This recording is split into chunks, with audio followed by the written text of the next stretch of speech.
Good morning అండి, నమస్తే అండి. ఈరోజు ఘంటసాల వెంకటేశ్వరరావు గారి గురించి తెలుసుకుందామండి. గాన గంధర్వుడు. ఈయన డిసెంబరు 4వ తారీఖు 1922 గుడివాడలో కృష్ణా జిల్లాలో జన్మించారండి. మళ్ళీ ఫిబ్రవరి 11, 1974 చెన్నైలో మరణించారండి. ఈయన గాయకుడు, సంగీత దర్శకుడు. తల్లిదండ్రులు వచ్చి సూర్యనారాయణ, రత్నమ్మ అండి. ఈయన తొలితరం నేపథ్య గాయకుల్లో ఒకరండి. వ్యాఖ్యానంతో సహా ఆయన ఆలపించిన భగవద్గీత మంచి ప్రేక్షకాదరణ పొందిందండి. వారి తండ్రి మృదంగ విద్వాంసులు, భజనలు చేసేవాళ్ళు. ఆయన ఘంటసాలను భుజంపై ఎక్కించుకొని హార్మోనియం పట్టుకొని పాటలు పాడుతూ తాను గానం చేస్తూ ఆయన చేసే సంగీత విభావానికి తీసుకెళ్ళేవాళ్ళు. అక్కడ ఘంటసాల గారు అక్కడ జరుగుతున్న భజనలు పాటలు వింటూ డ్యాన్స్ వేస్తూ పాటలు పాడుతూ ఉండేవాళ్ళు. ఆయన చూసి చుట్టుపక్కల అక్కడ ఉన్న వాళ్ళంతా చాలా ప్రశంసిస్తూ ఆయన భరతుడు అని పిలిచేవాళ్ళు. ఆయనకు 11 ఏళ్ళు వచ్చినప్పుడు ఆయన తండ్రి మరణించారండి. చివరి రోజుల్లో ఆయన సంగీత గొప్పదనాన్ని తెలుసుకున్న వాళ్ళ నాన్నగారు ఆయన్ని పెద్ద సంగీత విద్వాంసుడు కమ్మని సంగీతం యొక్క గొప్పదనాన్ని వివరించి మరణించారండి. ఆ తర్వాత ఆయన మేనమామ గారు ఆయన వాళ్ళ ఇంటికి సంరక్షణ బాధ్యత తీసుకున్నారు.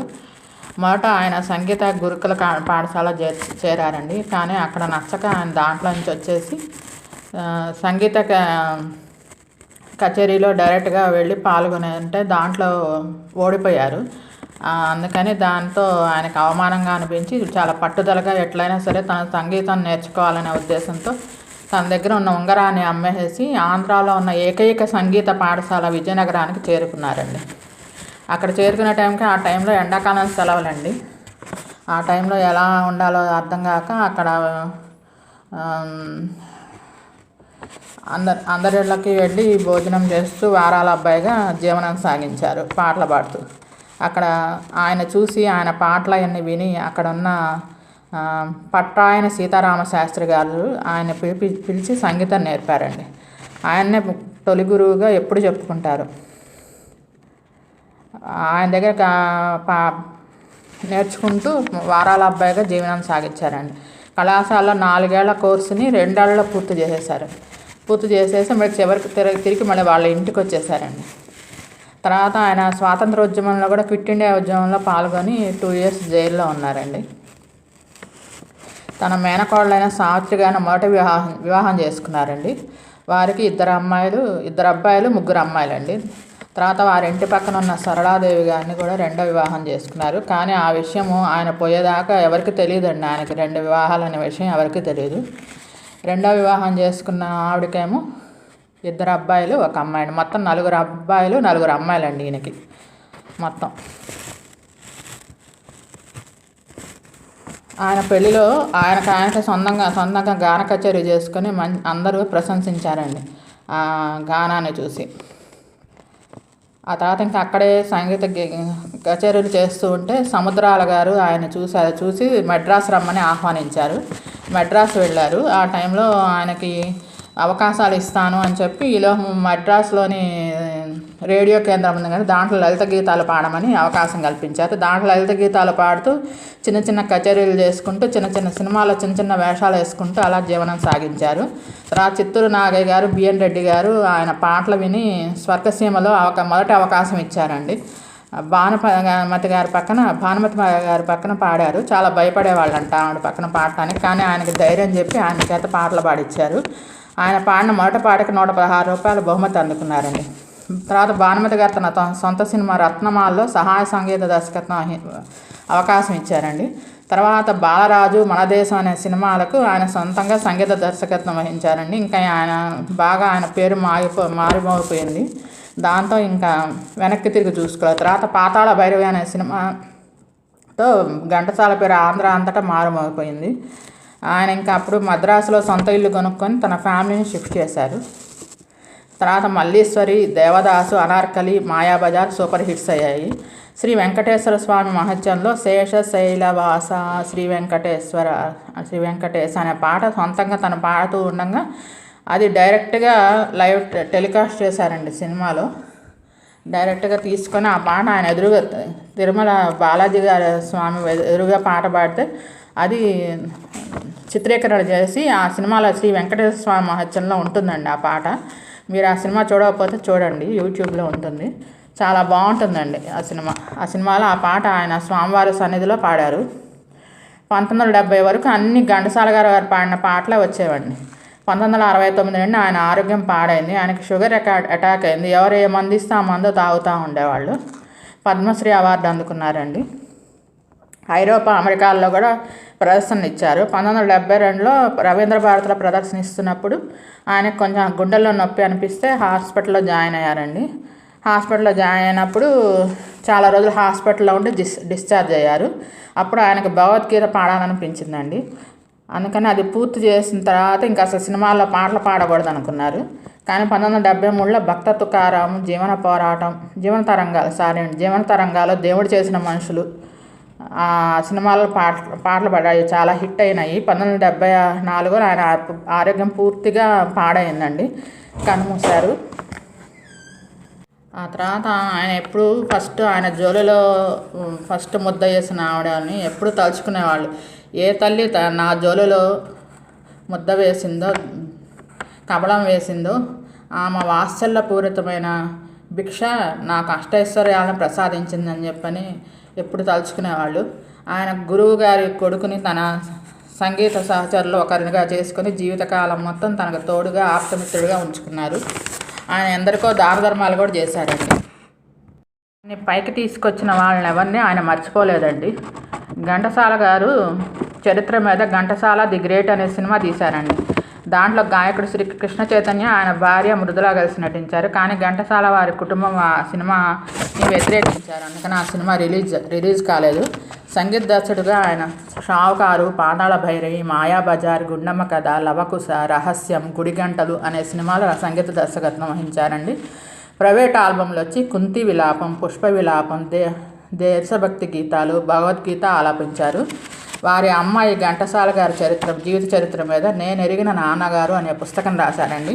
ఆ పుస్తకం ప్రాచుర్యంలో ఉంది. మీకు ఎవరికైనా ఆయన జీవిత చరిత్ర తెలుసుకోవాలంటే ఆ పుస్తకం తీసుకోనండి, మీకు తెలుస్తుంది. వారి పిల్లలు కూడా సంగీత కుటుంబమేనండి. మొత్తం వారి పెద్ద అబ్బాయి, వారి అబ్బాయిలు కానీ, వాళ్ళ కోడళ్ళు కానీ అందరూ సంగీత కుటుంబం, డబ్బింగ్ ఆర్టిస్టులు, సినీ ఫీల్డ్లోనే ఉన్నారు. వారి మనవరాలు కూడా వీణా ఘంటసాల అని ఇప్పటికీ ఆ అమ్మాయి కూడా పాటలు పాడుతుంది, మంచి పేరు తెచ్చుకుంది. వారి కుటుంబం కూడా సంగీతంలోనే ఉన్నారండి. అంతా సంగీత కుటుంబం. వారి పిల్లలు, కోడళ్ళు, మనవళ్ళు, మనవరాళ్ళు అందరూ కూడా సంగీతంలోనే ఉన్నారు. వారి రెండో భార్య మరణించిందండి. మొదటి భార్య ఇంకా జీవించే ఉన్నారు, సావిత్రి గారు. వారి రెండో అబ్బాయి రత్నకుమార్ గానే ఆయన డబ్బింగ్ ఆర్టిస్టును, సంగీత దర్శకత్వం, పాటలు కూడా పాడేవాళ్ళు. వారి అమ్మాయిలో ఒక అమ్మాయి రచయిత అండి. మీకు ఈ వీడియో నచ్చినట్టయితే లైక్ చేయండి, కామెంట్ చేయండి. Thank you all. మన తెలుగు సినీ జగత్తు ఉన్నంతకాలం అమరగాడి ఘంటసాలను ఎవరు మర్చిపోలేరు. ఒక సావిత్రి, ఒక ఘంటసాల, ఒక ఎస్వి రంగారావు, ఒక రామారావు గారు, ఒక నాగేశ్వరరావు గారు ఎలాగో ఘంటసాల గారు కూడా అంతేనండి. వీళ్ళంతా ఒక పెద్ద లెజెండ్స్ అండి.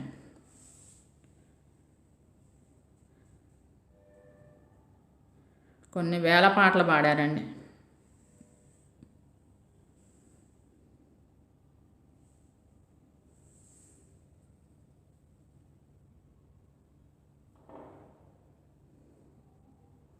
ఆయన మీద ఒక తపాలా బిళ్ళ కూడా భారత ప్రభుత్వం రిలీజ్ చేసిందండి. పద్మశ్రీ అవార్డు వచ్చింది.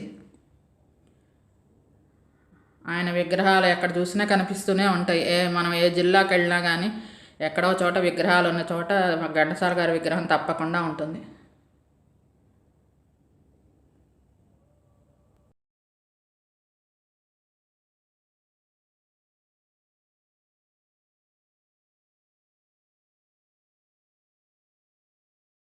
గుడ్ మార్నింగ్ అండి. ఈరోజు ప్రముఖ గాయకులు ఏం రాజా గారి గురించి తెలుసుకుందామండి. అసలు పేరు వచ్చి వేమల మన్మథ రాజు రాజా అసలు పేరు. భారతీయ నేపథ్య గాయకులు మరియు సంగీత దర్శకులు. 1 జూలై 1929లో చిత్తూరులో జన్మించారండి. మళ్ళీ 8 ఏప్రిల్ 1989లో చెన్నైలో మరణించారు. గాయకులు, పియానిస్టు. తండ్రి మన్మథరాజా, తల్లి వచ్చి లక్ష్మమ్మ. 1950, 60, 70ల్లో చురుకుగా పనిచేశారు. 1929 జూలై 1న ఆంధ్రప్రదేశ్ చిత్తూరు జిల్లాలోని రేణుకాపురం అనే గ్రామంలో జన్మించారు. అతనికి 3 నెలల వయసున్నప్పుడే తండ్రి మరణించారు. కుటుంబం అప్పుడు రేణుకాపురం మారింది. పచ్చయ్యప్ప కాలేజీలో బ్యాచిలర్ ఆఫ్ ఆర్ట్స్ పట్టభద్రులు. యూనివర్సిటీలో చదువుతున్నప్పుడు రాజా హెచ్ఎంవి కోసం సంగీత దర్శకుడు కెవి మహదేవన్ వాయిద్య సహకారంతో తెలుగులో 2 పాటలు రాశారు, స్వరపరిచారు మరియు పాడారు. ఈ పాటలు ఆల్ ఇండియా రేడియోలో ప్రసారం చేయబడ్డాయి. అవి ఎస్ఎస్ వాసన్ గారి దృష్టిని ఆకర్షించాయి. ఈ పాటలన్నీ విన్న తర్వాత వాసన్ గారు తన సంగీత దర్శకులు ఈమెన శంకరశాస్త్రి మరియు కలికి కృష్ణమూర్తి ఆమోదంతో తన రాబోయే చిత్రం సంసారం కోసం రాజాను బుక్ చేసుకున్నారు. ఆ టైంలో రాజా, రాజంబాళ్ మరియు కుమారి ఎంజి రామచంద్రన్ గారి కోసం చిత్రాలకు పాటలను రికార్డ్ చేస్తున్నారు. ఆయన తొలి తెలుగు చిత్రం వచ్చి ఆదర్శం. అతను పక్కింటి అమ్మాయి అని 1953లో వచ్చిన పక్కింటి అమ్మాయి అనే చిత్రంలో నటించారు మరియు పాడారు. మలయాళంలో అతని మొదటి పాట వచ్చి లోకనీతి. 1953లో రాజా మరియు జిక్కీ గారిని శంకర్ జయకిషన్ మరియు రాజ్ కపూర్ బహుభాషా చిత్రమైన ఆహ్ కోసం ఎంచుకున్నారు. రాజా, జిక్కీ మరియు కె జమునారాణి గారితో కలిసి చెన్నై మరియు శ్రీలంకలో నిర్మించిన కొన్ని సింహళ చిత్రాల్లో కూడా పాడారు.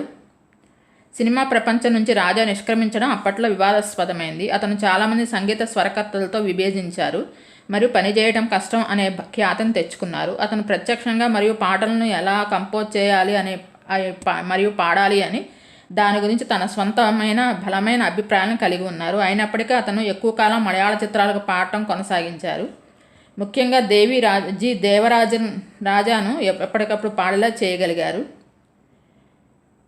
రాజా గారు చెన్నైలో నివాసం కొనసాగించారు. రాజా గారు అద్భుతమైన మధుర గాయకులు, ముక్కుసూటిగా ఉండే స్వభావాన్ని అందరూ తప్పుగా అర్థం చేసుకున్నారని దేవరాజన్ తన పుస్తకంలో రాసుకున్నారు. తన భార్య జిక్కీ మరియు పి. లీలా, సుశీల గారితోనూ జమునారాణి గారితో ఎక్కువ పాటలు పాడారండి. రాజా 1970 దశకంలో స్వరకర్తలు వి. కుమార్ మరియు శంకర్ గణేష్ ద్వారా తిరిగి వచ్చారు మరియు పాటలు ఆయా సంవత్సరంలో హిట్గా నిలిచాయి. రాజా తన సినీ జీవితంలో ప్రారంభంలో సంగీత స్వరకర్తల్లో ఒకరిగా బుక్ చేయబడ్డారు, కానీ ఆ అవకాశాన్ని విశ్వనాథన్ గారికి అందించారు. రాజా సంగీత స్వరకర్తగా అరంగేట్రం చేసిన చిత్రం శోభ. అది 1958లో రిలీజ్ అయింది. కళ్యాణ వరుసు 1959 చిత్రానికి గాను రాజా 1959లో ఉత్తమ సంగీత దర్శకునిగా Madras film fans association award అందుకున్నారు. కళాశాల సంగీత పోటీల్లో కూడా ప్రథమ బహుమతి తెచ్చుకున్నారు. 1951లో కుమారి సినిమాకు గాను నేపథ్య గాయనిగా అవకాశం వచ్చింది. తర్వాత సంసారం సినిమాలో పాడారు. అప్పట్లో విడుదలైన దాదాపు సినిమాలన్నింటిలోనూ రాజాగారి గొంతు వినిపించేది. ఈయన గాత్రం 1954, 55లో ఆంధ్రప్రదేశ్ అంతటా విపరీతంగా వ్యవహారం చేసింది. రాజా గాయని జిక్కీని ఎంజి రామచంద్రన్ హీరోగా నటించిన జెనోవా సినిమా సెట్స్లో కలిశారు. జిక్కీని వివాహం చేసుకున్నారు. ఆ సమయంలో వీరిద్దరు కలిసి పాడిన ప్రేమలేఖలు సూపర్ హిట్ కావడం విశేషం. వీరికి 4 కుమార్తెలు, 2 కుమారులు, మొత్తం 6 సంతానం. రాజా సరదాగా నటించి పాడిన హాస్యరస చిత్రం పక్కింటి అమ్మాయి. అశ్వత్థామ స్వరకల్పనలో రూపొందిన ఆ చిత్రాలను గీతాలు హాయిగొలిపే లలిత గాన మాధుర్యాన్ని సంకేతాలు. అమర సందేశం గీతాలు కూడా రాజా శక్తిని నిరూపించాయి. శోభ, పెళ్లి కానుక, మరికొన్ని తమిళ్ చిత్రాలకు గాను రాజా గారు సంగీత దర్శకత్వం వహించారు. పెళ్లి కానుకలోని నేపథ్య సంగీతం కూడా ఎంతో భావగర్భితంగా ఉండి చిత్ర విజయానికి దోహదం చేశాయి. గాయకుడిగా పెళ్లి కానుక, రాజనందిని, అప్పుచేసి పప్పుకూడు, అల్లావుద్దీన్ అద్భుత దీపం, భాగ్యరేఖ, ఎమ్మెల్యే, పెంకి పెళ్ళాం, మిస్సమ్మ, విప్రనారాయణ, అగ్గిరాముడు, బంగారు పాప, శ్రీకాళహస్తి మత్స్యం, పక్కింటి అమ్మాయి, ప్రేమలేఖలు, సంక్రాంతిలో గాయకుడిగా పనిచేశారు. సంగీత దర్శకునిగా పెళ్లి కానుక, శోభా చిత్రంలో గాను పనిచేశారు. నటునిగా పక్కింటి అమ్మాయిలో చేశారు. 1989 రాజా వలియూరు వద్ద రైలు ప్రమాదంలో మరణించారు. కన్యాకుమారి జిల్లా ఆలయంలో ఒక సంగీత కచేరీలో ప్రదర్శన కోసం రవాణాలో కదులుతున్న రైలు ఎక్కేందుకు ప్రయత్నించి జారిపడి రైలు పట్టాలపై పడి మరణించారు. మీకు ఈ వీడియో నచ్చినట్టయితే లైక్ చేయండి, కామెంట్ చేయండి. Thank you all. Good morning అండి. ఈరోజు ప్రముఖ నేపథ్య గాయని జిక్కి గారి గురించి తెలుసుకుందాము. అసలు పేరు వచ్చి పిల్లవాలు గజపతి కృష్ణవేణి. జిక్కిగా పేరు ప్రసిద్ధులు పొందారు.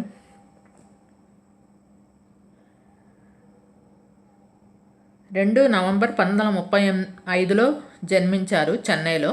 16 ఆగస్టు 2004 చెన్నైలో మరణించారు.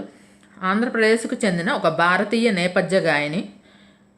ఆమె తెలుగు, తమిళ్, కన్నడ, మలయాళం, సింహళి, హిందీ భాషలో మొత్తంగా 10,000 పైన పాటలు పాడారు. సుమారు 10,000 పాటలు పాడారు. 1935లో నవంబర్ 3వ తారీఖున చెన్నైలో పుట్టారు. 2004లో చెన్నైలో మరణించారు. ప్రముఖ ప్లేబ్యాక్ సింగరు, భారతీయ శాస్త్రీయ సంగీతం మరియు గాయకురాలు, స్వరకర్త. 1948 నుంచి 2004 దాకా చురుకుగా పనిచేశారు. ఆమె తల్లిదండ్రులు వచ్చి గజపతి రాయుడు, రాజా కాంతమ్మ. తెలుగు కుటుంబం అండి. ఆంధ్రప్రదేశ్ తిరుపతికి సమీపంలోని చంద్రగిరికి చెందినవారు. అక్కడి నుంచి జీవనోపాధి కోసం చెన్నైకి వెళ్ళారు. ఆమె మేనమామ దేవరాజు నాయుడు ప్రముఖ కన్నడ థియేటర్ లెజెండ్ మరియు చలనచిత్ర మార్గదర్శకుడు గుబ్బి వీరన్నతో సంగీత స్వరకర్తగా పనిచేశారు. ఇది యువ జిక్కిని సంగీత మరియు చలనచిత్ర ప్రపంచానికి పరిచయం చేసింది. 1943లో చైల్డ్ ఆర్టిస్ట్గా తన కెరీర్ని ప్రారంభించారు. గూడవల్లి రామబ్రహ్మం గారి దర్శకత్వంలో వహించిన పంతులమ్మ సినిమాలో చిన్న పాత్రను పోషించారు. 1946లో హాలీవుడ్ చిత్రం ఎక్స్క్యూజ్ మీకి రీమేక్గా అయిన మంగళసూత్రం సినిమాలో కూడా కనిపించారు. ఆ దశలో ఆమె ఎటువంటి సంగీత శిక్షణ పొందనప్పటికీ ఆమె సంగీత పరాక్రమం మరియు మధురమైన స్వరం అప్పటికే గుర్తించబడింది. 1948లో విజయవంతమైన తమిళ చిత్రం జ్ఞానసుందరి కోసం పాడే అవకాశం వచ్చింది. ఎస్వి వెంకటరామన్ సంగీతం అందించారు. కుమారి రాజమణి గారి కోసం పాడారు. అది పెద్ద సూపర్ హిట్ అయింది. అరుళ్ తారుం దేవా మాటవే అది ఏ ఇష్టజీతి అనే పాట పాడారు. అది ఆమె జీవితంలో మలుపు. బాలనటి కృష్ణవేణిని సాధారణ నేపథ్య గాయని జిక్కిగా మార్చింది. తమిళ, తెలుగు చిత్రాలకే కాకుండా కన్నడ, మలయాళంతో పాటు మంచి ఆఫర్స్ వచ్చాయి. వాటిల్లో కూడా హిందీలో కూడా. 1950లో తమిళ చిత్రం సంసారంలో జెమినికి చెందిన ఎస్ఎస్ వాసన్ ద్వారా కొత్త నేపథ్య గాయకురాలుగా పరిచయమైనప్పుడు ఆమె తన భర్త ఏఎం రాజాను కలిశారు.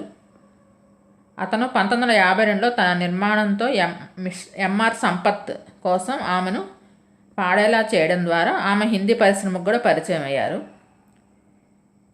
పిబి శ్రీనివాస్ గారు కూడా ఆ చిత్రంలో మొదట కోరస్ను పాడారు. ఆ టైంలో మెడ్రాస్లో సింహళ చిత్రాలు నిర్మించబడేవి కావున అందుకని ఆ దశలో ఈవిడ సింహళి చిత్రాలను కూడా పాడారు. పి లీలతో కలిసి 1950 ప్రారంభంలో, పి సుశీల 1950 చివరి నుండి కేంద్ర స్థాయి చేపట్టే వరకు దక్షిణ భారత చలనచిత్ర పరిశ్రమలో సుప్రీంగా పరిపాలించారు. పోటీ ఉన్నప్పటికీ పి లీలతో ఒకరినొకరు అభిమానిస్తూ ఇద్దరు అక్కాచెల్లెళ్ళలాగా ప్రవర్తిస్తూ ఎన్నో పాటలు పాడారు. పెద్ద సంగీత దర్శకులతో పనిచేశారు. అందరి గాయకులతో కలిసి పాటలు పాడారు.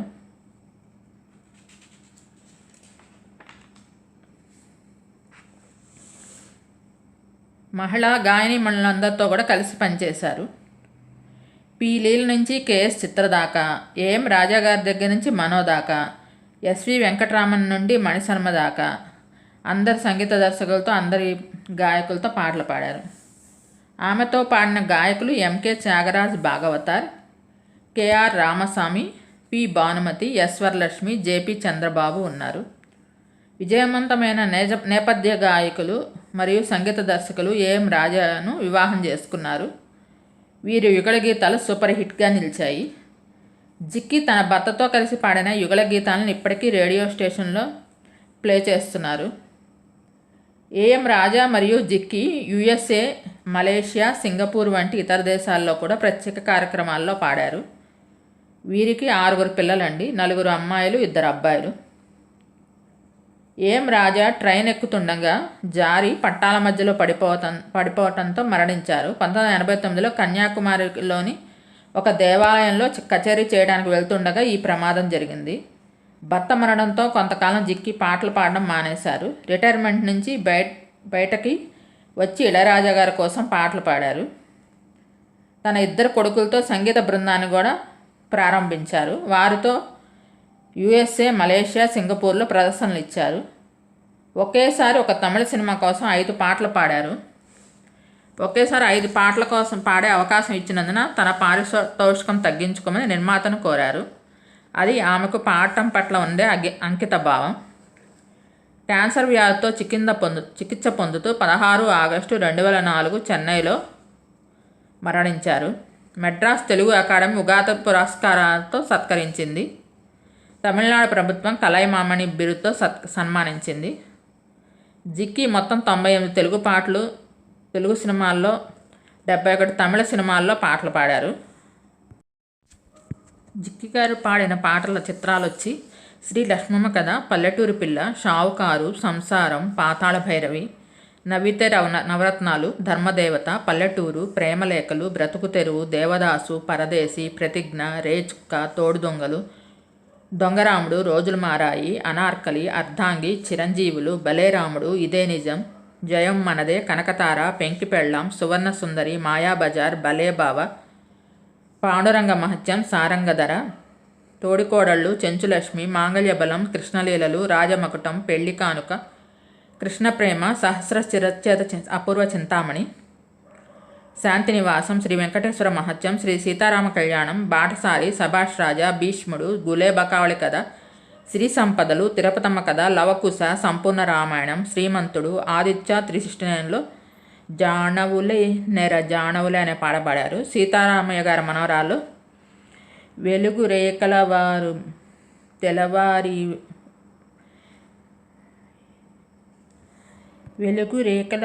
తెల్లవారి ఎండా ముగ్గులు పెట్టంగా అనే పాట పాడారు. నిన్నే పెళ్ళాడతాలనేమో మాట ఇస్తే ఊరుకుంటామా, నిన్నే పెళ్ళాడేస్తానంటూ అనే పాట. మురారిలో అలనాటి రామచంద్రుడు కన్నింట సాటి, ఆ పలనాటి బాలచంద్రుడు కన్నా అన్నిట మేటే అనే పాట పాడారు. రోజులు మారాయిలో ఏరువాక సాగారో రన్నో చిన్నన్న అని పాడింది జిక్కి గారండి. మీకు ఈ వీడియో నచ్చినట్టయితే లైక్ చేయండి, కామెంట్ చేయండి. Thank you all. Good morning to all. Welcome to my channel Gundumeda vlogs. ఈరోజు అలనాటి గాయని పి లీల గారి గురించి తెలుసుకుందామండి. పోరాట లీల పూర్తి పేరు. 19 మే 1934లో జన్మించారు. 31 అక్టోబర్ 2005లో మరణించారు. ప్రముఖ నేపథ్య గాయని, కర్ణాటక గాయని, సంగీత దర్శకురాలు. ఆమె మలయాళం, తెలుగు, తమిళ, కన్నడ, హిందీ, బెంగాలీ, సంస్కృతం, ఒడియా, గుజరాతీ, మరాఠీలతో సహా వివిధ భారతీయ భాషలలో 5,000 కంటే ఎక్కువ పాటలను పాడారు మరియు సింహళీ భాషలో కూడా పాడారు. ఆమె సంగీత స్వరకర్తలు V Dakshinamoorthy, MS Baburaj, G Devarajan, Ghantasala, MS Viswanathan, K Raghavan, BR Lakshmanan, LPR Varma, BA Chidambara ఆద్లెట్లు, ఎంకే అర్జున్ ఆద్లెట్, ఎంఏటి అర్జున్, ఎం జాన్సన్, ఉసెప్పచ్చన్, ఇళయరాజా మరియు అనేక సంవత్సరాలుగా నేపథ్య గాయకులుగా ఉన్న కేజే జేసుదాసు మరియు ఘంటసాలతో కలిసి పాడారు. లీల తన మధురమైన మరియు మధురమైన స్వరానికి ప్రసిద్ధి చెందింది. ఆమె గానమణి అని పేరు కలిగింది. ఆమెకు 2006లో పద్మభూషణ్ పురస్కారం లభించింది. 1945 తమిళ చిత్రం కంగనం చిత్రంలో నేపథ్య గాయకురాలిగా రంగప్రవేశం చేశారు. పి లీల గారు 1934 కేరళలోని పాలక్కాడ్లోని చిత్తూరులో వికే కుంజన్ మీనన్ మరియు పోరయత్ మీనాక్షి అమ్మలకు జన్మించారు. శారద, భానుమతి మరియు లీలా అని ముగ్గురు కుమార్తెల్లో ఆమె చిన్నది. వికే కుంజన్ మేనన్ ఎర్నాకులంలోని రామవర్మ హైయర్ సెకండరీ స్కూల్లో ఉపాధ్యాయులు. లీల తండ్రి ఆమె మరియు ఆమె సోదరీమణులు కర్ణాటక సంగీతం నేర్చుకోవాలని కోరుకున్నారు మరియు ఆమె గాయనిగా మారటానికి తన తండ్రే కారణమని చెప్తారు. 13 సంవత్సరాల వయసు నుండి ఆమె అన్ని దక్షిణ భారతీయ భాషల్లో తమిళం, తెలుగు, మలయాళం మరియు కన్నడలో దాదాపు 5,000 సినిమా పాటలు పాడారు. ఆమె బెంగాలీ చిత్రం మరియు సింహళ సినిమాల్లో కూడా పాడారు. ఆమె పాటలు ఎమోషనల్ టచ్ మరియు క్లాసికల్ క్రమశిక్షణకు ప్రసిద్ధి చెందాయి. సినీ పరిశ్రమలోనూ కర్ణాటక సంగీతంలోనూ పాటలు పాడి తనకంటూ ప్రత్యేక గుర్తింపు తెచ్చుకున్నారు. సుబ్బలక్ష్మి గారు, ఎంఎల్ వసంతకుమార్ గారు, డికే పట్టమ్మాళ్ గారు కర్ణాటక సంగీతంలో ముగ్గురు దిగ్గజాలు పాడిన కాలంలోనే పాడటం ఆమె గౌరవంగా భావించింది. ఆమె చాలామంది గొప్ప సంగీత దర్శకుల దగ్గర పనిచేశారు మరియు దక్షిణ భారత చలనచిత్ర పరిశ్రమలో అనేక మంది ప్రముఖ గాయాలతో కలిసి పాడారు. పి. లీల గారి మొదటి గురువు సంగీత విద్వాంసుడు టివి గోపాలకృష్ణన్ మామ తిరుభవన మణి భాగవతార్. తర్వాత ఆమె పత్తమడై కృష్ణయ్యర్, మరుత్తువకడి రాజగోపాల్ అయ్యర్ మరియు రామ భాగవతార్ దగ్గర నేర్చుకున్నారు. లీలా చెంబై వైద్యనాథ్ భాగవతార్ మరియు వి. దక్షిణామూర్తి వంటి ప్రముఖులచే కర్ణాటక సంగీతంలో శిక్షణ పొందారు. వడక్కంచేరి రామ భాగవతార్ మీనన్ సన్నిహిత మిత్రుడు. అతను మెడ్రాస్లో స్థిరపడ్డారు. అతను ఎర్నాకుళం వెళ్ళినప్పుడల్లా సంగీతం నేర్చుకోవడానికి మీనన్ మరియు లీలను మెడ్రాస్కు పిలుచుకునేవారు. లీల చదువుతున్నప్పుడు పాఠశాల ప్రధానోపాధ్యాయులు ఆమెను సంగీతంలో మరింత శిక్షణ కోసం మెడ్రాసు తీసుకెళ్లమని తండ్రికి సలహా ఇచ్చారు. తన చిన్న కుమార్తెను నిష్ఠాత గాయనిగా చేయాలన్నది మీనన్ గారి ఆశయం. మీనన్ ఎర్నాకులంలో తన ఉద్యోగానికి రాజీనామా చేసి లీలను 1944లో మెడ్రాసుకు తీసుకువెళ్లారు. వారు మైలాపూర్లో వడక్కంచేరి రామభాగవతార్ వద్ద ఉండి 10 ఏళ్ల లీల గురుకుల పద్ధతిలో నేర్చుకోవడం ప్రారంభించారు. ఆమె తండ్రి లీల ఉదయాన్నే సంగీతం ప్రాక్టీస్ చేయాలని ప్రత్యేకంగా చెప్పేవాళ్ళు. మద్రాసులో అరియకుడి రామానుజ అయ్యంగార్, ఎస్. రామనాథన్, జిఎన్ బాలసుబ్రహ్మణ్యం, చెంబై మొదలైన గాయకుల సంగీత కచేరీల్లో వినే అవకాశం లీలకు లభించింది. 1946లో జరిగిన అనేక సంగీత పోటీల్లో పాడి బహుమతులు గెలుచుకున్నారు. ఆంధ్ర మహిళా సభలో దుర్గాబాయి దేశ్ముఖ్ ఆమెకు మొదటి కచేరీని అందించారు. లీల వివిధ ప్రాంతాల్లో కచేరీలు చేశారు.